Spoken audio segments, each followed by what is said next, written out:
What's going on, guys? This is Nate from the Scrub Academy welcoming you to another deck profile here on the channel. Today we're back at Locals with Gabe again, and he's got his Crusadia deck for us. Let's get right into it. Gabe here with a crossover deck profile between the Scrub Academy and YuGiOh. Starting the day off, I ended up as 3-1 and playing Crusadias. Playing Crusadias, but it performed well. Just wanted to have a deck to have fun with since I came off the heels of the Prank Kids win.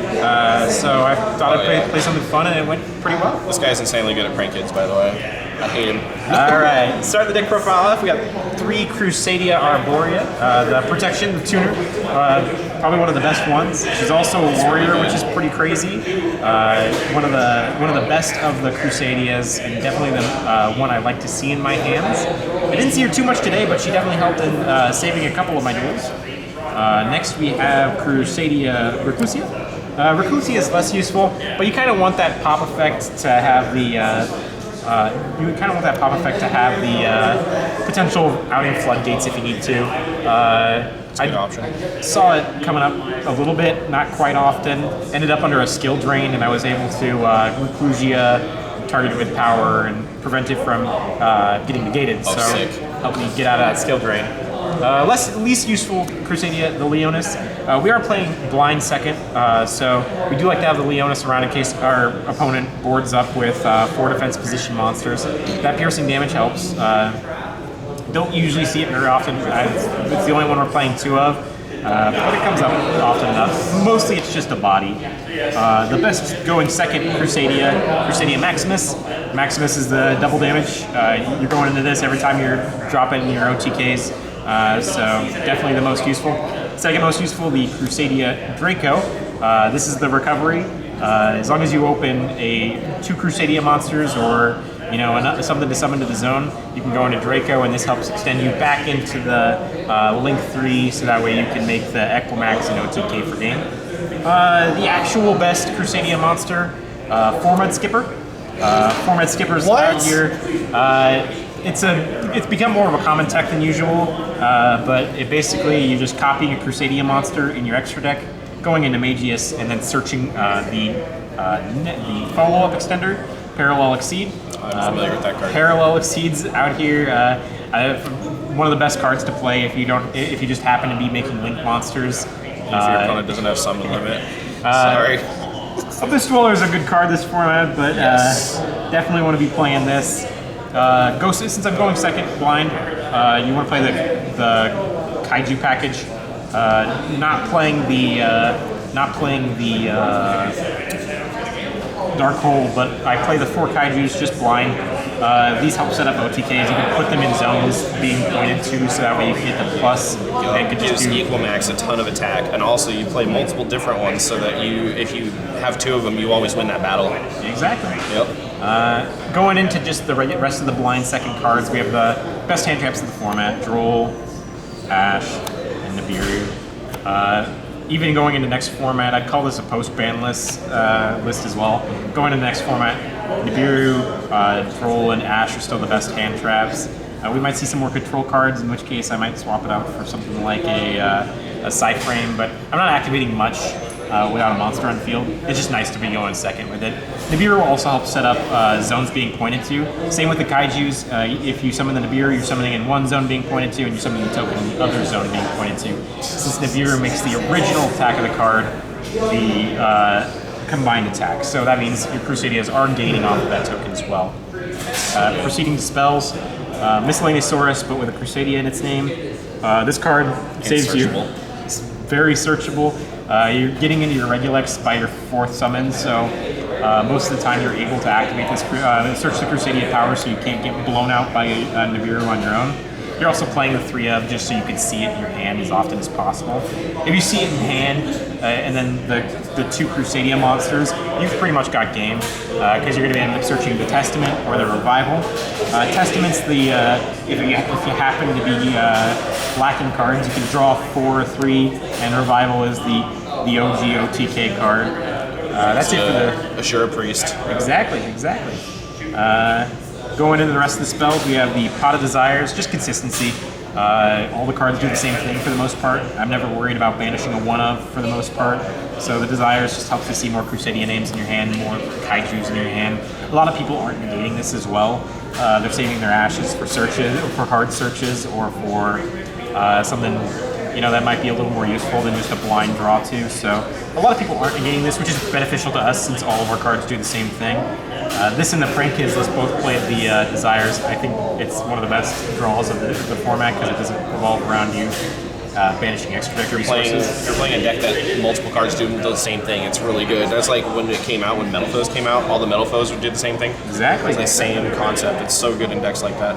1-of called, put the hand trap protection. Not seeing much of it. Again, you have an in-deck Miscellaneousaurus that's searchable, so you're usually protected from hand traps regardless, but it comes up as a 1-of. It's pretty nice. And then the Spell Trap Destruction. It's basically a 4th copy of Power in a way, so it doesn't stop Nibiru. Yeah. Spell Trap Destruction, we have the Duster at 1, so that's all I can play, but the Cosmic Cyclone is the next best Spell Trap Destruction, banishing the Eldritch, banishing the Equip spells, banishing anything you really needed to. I find that, if you draw this against a Prank Kids, we had 5 Prank Kids players here today. Serious? I don't want to take credit for anything, but we had 5 Prank Kids players here today. Drawing this and then activating it in the standby phase is the bane of a Prank Kids player's existence, since they can only activate their Fusion and Link spells. It's Fusion spell and Link Trap in the main phase. Drawing this and dropping it in the standby, easy win against Prank Kids. I dropped it earlier today and it was glorious. Proceeding to the extra deck. How many main cards? 42, 43. I'm playing a little extra because of the Desires. Okay. But so I'm not worried about consistency since they all do the same thing. But proceeding to the extra deck, we're playing 2 of all of the good Crusadia monsters. We have 2 of the Searcher, Magius. A lot of people play this at 3. I just didn't want to. I felt my extra deck space was super crowded.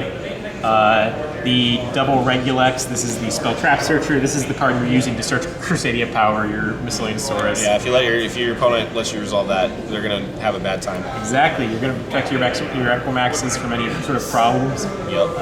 Equimax, this is the OG. Scary. Definitely ending games early. I do play the 1-of Avramax. I don't go into this as often, but if I do happen to be playing Testament earlier in the turn, Testament's going to let me draw 4, so I might go into that just for the protection. I also tag into it with IP Masquerena a lot, which is super easy to get protection off.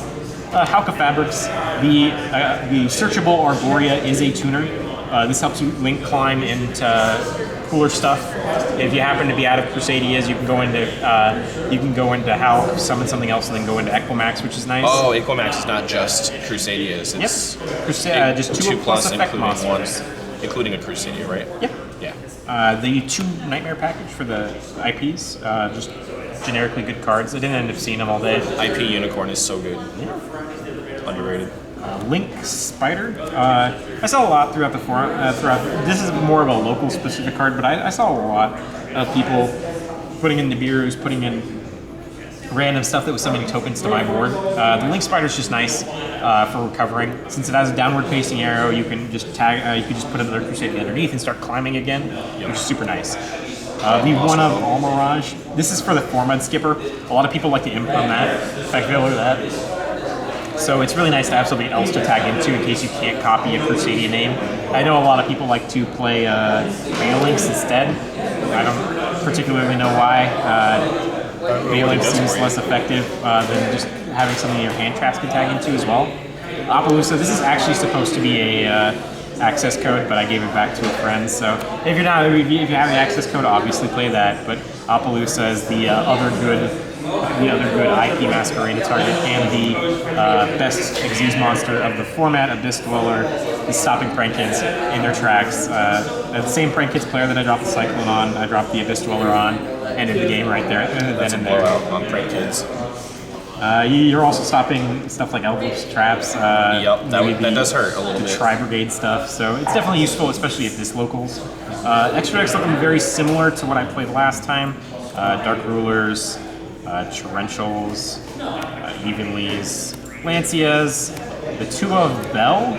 Bell's a good hand trap for the format to side into. Prevents you from getting called, prevents you from getting blown out by something that vanishes from your grave.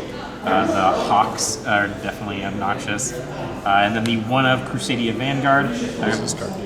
Vanguard is the card I'm citing in for going first. It just tributes a Crusadia to summon another Crusadia from the deck with a different name. Okay.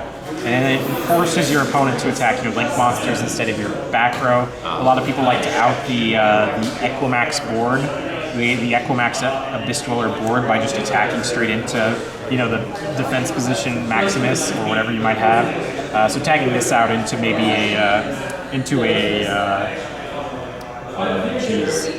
can't remember his name, Reclusia during your opponent's turn to pop itself or pop another monster, and then also maintaining the Equimax lock. Just really nice. A lot of people will obviously be making you go first, so obviously the torrentials are there specifically for when you're going first. All this stuff's kind of here for when you're being forced to go first. I might throw in the artifacts next time I play this deck, just because obviously everyone's trying to make you not blow them out. Scythe turn is a one. freaking blowout. Scythe's ridiculous. Yeah, that's the deck profile. Went 3-1. I'm very proud of it. Just something I wanted to play for fun. I've had the deck built since COVID, so I wanted to test it out finally now that I have the 4-mud skippers, I have the parallel exceeds, so it performed very well. I'm very proud of it. That's all. That's it. Subscribe to DB YuGiOh, subscribe to Scrub Academy. Thanks for the crossover, boys. All right.